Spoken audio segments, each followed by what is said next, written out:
आपका लौकिक प्राप्य और लोकेशणा।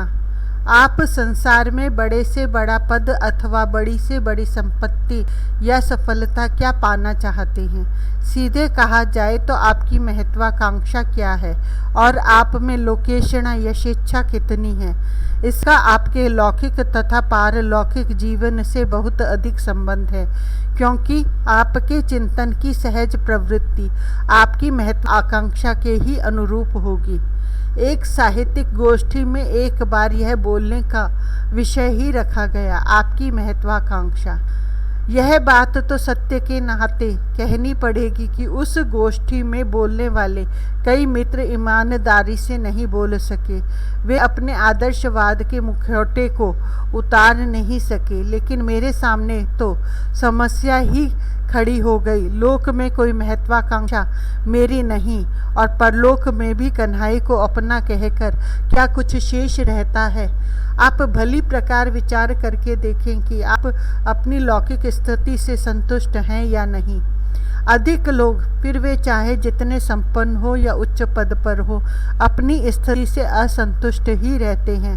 आप यदि सोचते हैं कि आपको अमुक पद या धन मिल जाएगा तो आपको संतोष हो जाएगा, तो यह केवल भ्रम है। तृष्णा का कोई अंत नहीं हुआ करता।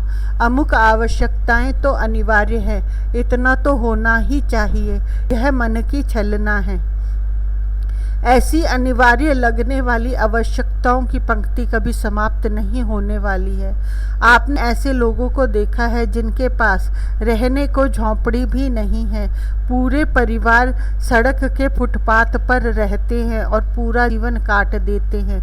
असंतोष से कोई परिवर्तन परिस्थिति में नहीं होता, उससे केवल जीवन की शांति सुख नष्ट हो जाता है और भगवान दूर हो जाता है। बिनु संतोष न काम न साही, काम अछत सुख सपने हो नाही। बहुत पुरानी बात है। हम 2-3 मित्र एक महात्मा का दर्शन करने पैदल जा रहे थे। मार्ग में देखा कि एक काले रंग का व्यक्ति बांसों के झुरमुट में मिट्टी के डले रखकर उन्हीं का चूल्हा बनाकर उस पर लोहे के तसले में कुछ पका रहा है, किंतु तसले से धुआं उठ रहा है। उसमें जो कुछ भी रहा हो जल चुका था। उस और उसका ध्यान नहीं था, वह किसी और चिंतन में था। उसका हाथ अनायास बीच बीच में चूल्हे में जलती लकड़ियों को आगे ठेल रहा था। उसके शरीर पर शीतकाल में भी केवल कॉपी थी, आसपास भी उसका कोई वस्त्र या वस्तु दिखती नहीं थी। उसे बाधा ना पड़े इसलिए हम लोग चुपचाप उससे थोड़ी दूर पीछे ही खड़े हो गए। उत्सुकतावश देखने लगे कि वह कब सावधान होता है और सावधान होकर करता क्या है। कुछ ही देर में सावधान हुआ। उसने अपने तसले की ओर देखा। अब उससे धुआं भी नहीं उठ रहा था। उसमें चढ़ी वस्तु जलकर भस्म हो चुकी थी। उसने झटपट अग्नि बुझा दी। आकाश की ओर देखकर हंसकर बोला, अच्छा, आज मल्ल हवा को खिलाने का मन नहीं है? पीछे आसपास पूछकर पता लगा कि वे जाति के मल्लाह महात्मा हैं। ऐसे ही रहते हैं। दिन में एक बार उस तसले में आटा नमक आदि पानी में घोलकर पका लेते हैं। यही उनका भोजन है। वह भी जल गया तो कोई दुख या संतोष नहीं। 3 टूक को पीन के मांगी मधुकरी खाई जैसी बात भी नहीं थी। वे अपने को मल्ल हवा कहते थे। लोगों से दूर दूर रहते थे। साधु मानते ही नहीं थे अपने को। प्रणाम करो तो भूमि पर सिर रखकर हाथ जोड़ते थे। आप कहेंगे वे तो महात्मा थे, उनकी चिंता भगवान करते हैं। संसार में जितने पागल हैं उनकी चिंता आप करते हैं? वे तो पागल हैं, अपनी चिंता कर नहीं सकते और भूखों मरते देखे नहीं जाते, तब उनकी चिंता कौन करता है? इस संसार का जो निर्माता है वही इसका पालक और संचालक भी है। सबकी चिंता व्यवस्था वही करता है। आप अपनी और अपने आश्रितों की चिंता करते हैं, इसी को लेकर अपना लौकिक प्राप्य निश्चित करते हैं। अपनी महत्वाकांक्षा इसी घेरे में, और इस महत्वाकांक्षा ने आपको दिया क्या है? उद्वेग, अशांति, निराशा तथा सर्वेश्वर की विस्मृति। आपकी जो वर्तमान परिस्थिति है या आगे होगी वह विश्व नियंता के विधान के अनुसार ही है या नहीं? आप उसके विधान में अपनी चिंता तथा प्रयत्न से कोई परिवर्तन कर सकेंगे? तब सब लोग निष्क्रिय हो जाएं, हाथ पर हाथ धरे केवल बैठे रहें? हिंदू धर्म शास्त्र मानव जीवन की परम सार्थकता निवृत्ति में मानता है। हमारी सभ्यता में निष्परिग्रह, निष्क्रिय, अवधूत सर्वश्रेष्ठ माना जाता है। सब ऐसे हो सकते हो तो अवश्य हो जाए। सृष्टि संचालक दुर्बल नहीं है, वह ऐसी कोटि कोटि सृष्टि कर सकता है, किंतु माया देवी भी इतनी दुर्बल और सीधी नहीं है कि सबको इतनी सरलता से निष्क्रिय, निष्परिग्रह हो जाने दे। बहुत थोड़े मनुष्य कहीं भगवत कृपा से अवधूत हो पाते हैं। सब निष्क्रिय हो जाएं तो संसार कैसे चलेगा? यह चिंता आप छोड़ दीजिए। संसार चलाने का ठेका संसार के संचालक ने न आपको अभी दे रखा है, न आगे देने वाला है। आप कर सकें तो इतना ही करें कि अपनी महत्वाकांक्षा और अपने लौकिक प्राप्य की चिंता छोड़ दें। ऐसा करके आप सुखी शांत हो सकेंगे। बुद्धिमानी का विवेकी पुरुष जैसा काम करेंगे। तब क्या करें? करने को तो बहुत कुछ है। आप कन्हैया को पाने, अपनाने को अपना लक्ष्य बनाएं और इसके लिए आपको जो उचित सूझे वह करने में लग जाएं। शास्त्र और संत कहते हैं कि भगवान साधन साध्य नहीं है, अपनी कृपा से ही प्राप्त होते हैं। तब साधन करने का लाभ। शास्त्र और संत तो यह भी कहते हैं कि जीवन के सब सुख दुख, यश अपयश आदि प्रारब्ध अनुसार ही मिलते हैं। तब आप इसे मानकर शांत क्यों नहीं हो जाते? आप उद्योग क्यों करते हैं? जो शरीर और संसार के भोगों के विषय में उदासीन हो गया, जिसने यह दृढ़ निर्णय कर लिया कि प्रारब्ध से जो होना है वही होगा, वह तो साधन की भूमि से भी ऊपर उठ चुका। उसे साधन करने की आवश्यकता न शास्त्र बतलाते हैं न संत। किंतु यदि आपको अपने तथा अपने आश्रितों के निर्वाह के लिए अपनी किन्हीं कल्पित महत्वाकांक्षाओं की पूर्ति के लिए कुछ प्रयत्न, कुछ जोड़ तोड़ करना आवश्यक लगता है तो उससे कहीं अधिक आवश्यक है कि आप यह परिणामहीन प्रयत्न त्याग कर पूरे उत्साह, बुद्धि, विवेक के साथ कन्हैया को अपनाने का साधन करें। उसमें पूरी शक्ति और हृदय से जुट जाएं। कन्हैया अपना हो जाए, इससे बड़ी महत्वाकांक्षा क्या दूसरी हो सकती है? इससे महती कोई अन्य उपलब्धि होगी, लेकिन यह महत्वाकांक्षा ऐसी है कि यदि आप सच्चे मन से इसे महत्वाकांक्षा बना ली तो आपके इसी जीवन में पूरी हो सकती है। मन माधव को नेक निहारही, सुनु सठ सदा रंक के धन जो छिन छिन प्रभु ही समा रही। इस कन्हैया को क्षण क्षण संभालते रहना है। यह बहुत चपल है। छोटे बालक को पूरी सावधानी से न संभाला जाए तो वह चाहे तो मुख में डाल देता है या चाहे जिधर चल देता है। मेले ठेले में बालक भटक खो जाते हैं तो यह बालक की भूल नहीं होती, बालक के अभिभावक का ही प्रमाद हुआ करता है। कन्हैया को मिट्टी खाने पर मैया ने ऐसा धमका दिया कि यह चाहे जो मुख में डालना भूल गया। इतना डर गया कि भूख लगने पर भी स्वयं कुछ मुख में लेता नहीं। किंतु यह गोप बालक अद्भुत है। आप इसे संभालते रहना भूल गए तो जन्म जन्म के भवाटवी में भटक रहे हो। इसे आप संभालते रहो तो आपका यह भटकना मिट जाए।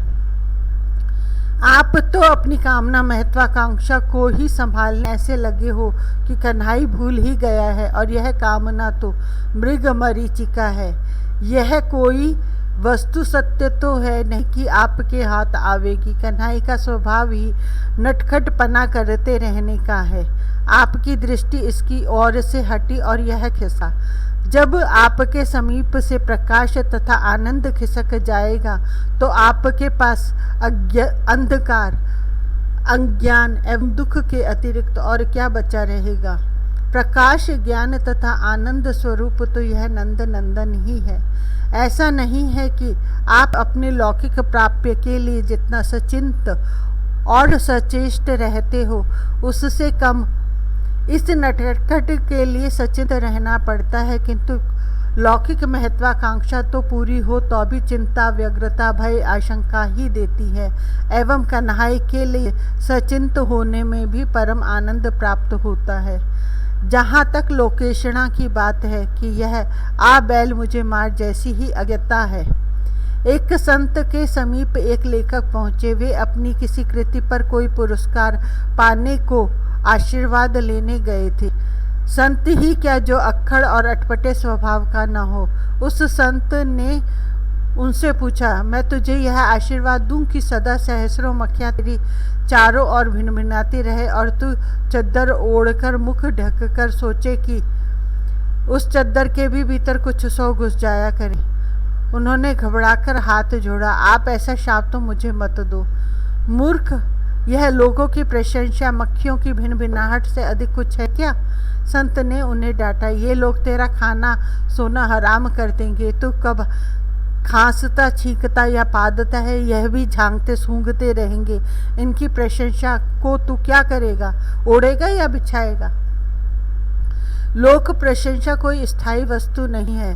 लोग तो जिसे कंधे पर उठाकर नाचते हैं उसे शीघ्र भूल जाते हैं। अब कितने लोगों को स्मरण है कि कांग्रेस के 7वें अधिवेशन के अध्यक्ष कौन थे?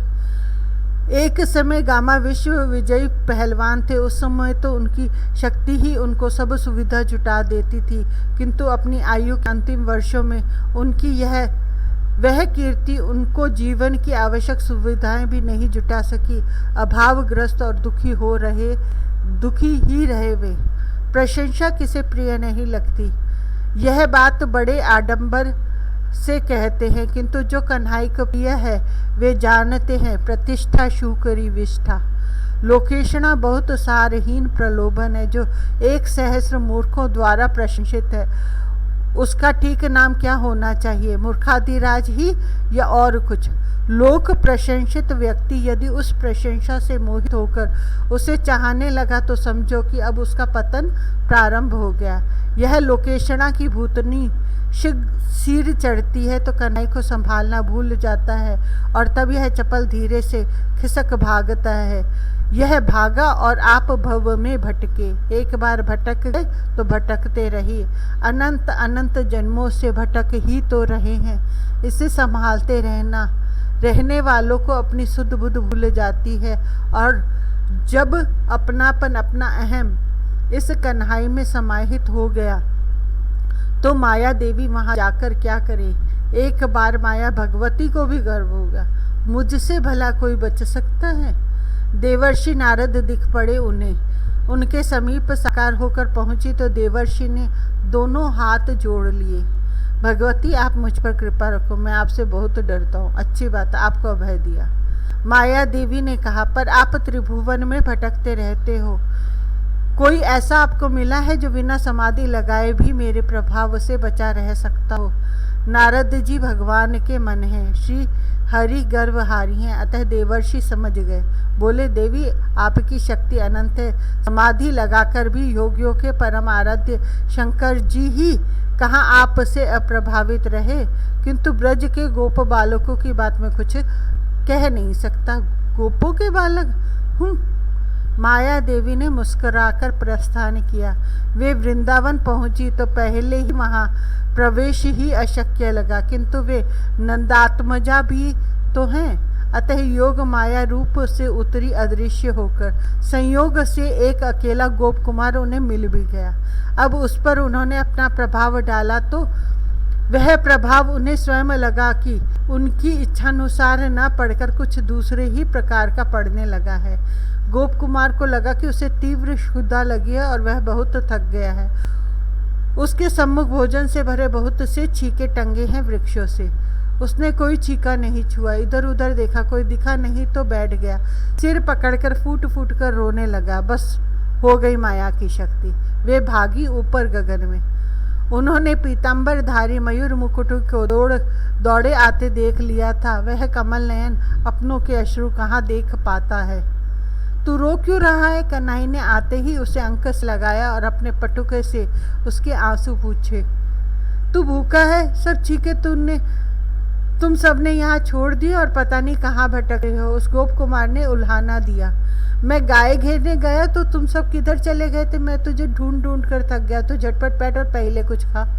उसको उसकी अपनी क्षुधा का तो उसे ध्यान ही नहीं आया था। उसे भूख लगी, भले माया के प्रभाव से लगी, तो उसे एक ही बात सूझी, कन्हई भूखा है, वह वन में भटक रहा है, अब उसे कहाँ ढूंढूं? माया देवी बहुत ऊपर से हाथ जोड़कर सिर झुका रही थी। श्री कृष्ण के निजजनों पर उनका प्रभाव नहीं पड़ता तो इसमें उनका कोई अपमान नहीं है। नंद नंदन तो उनके अग्रज हैं, यह उनकी अग्रज की महिमा है, इसे तो वे स्वयं अक्षुण्ण रखने को उत्सुक है। आप में महत्वाकांक्षा या लोकेशना जागती है तो आप उसे कन्हई को क्यों समर्पित नहीं कर सकते? उसे भी कन्हई को समर्पित कीजिए। आप केवल इस ब्रज युवराज को संभालते रहिए, इसकी स्मृति ही आपको संभाल लेगी। इसकी स्मृति आती रहेगी तो आप कामना पिशाची और लोलुपा लोकेशना राक्षसी से सुरक्षित रहेंगे।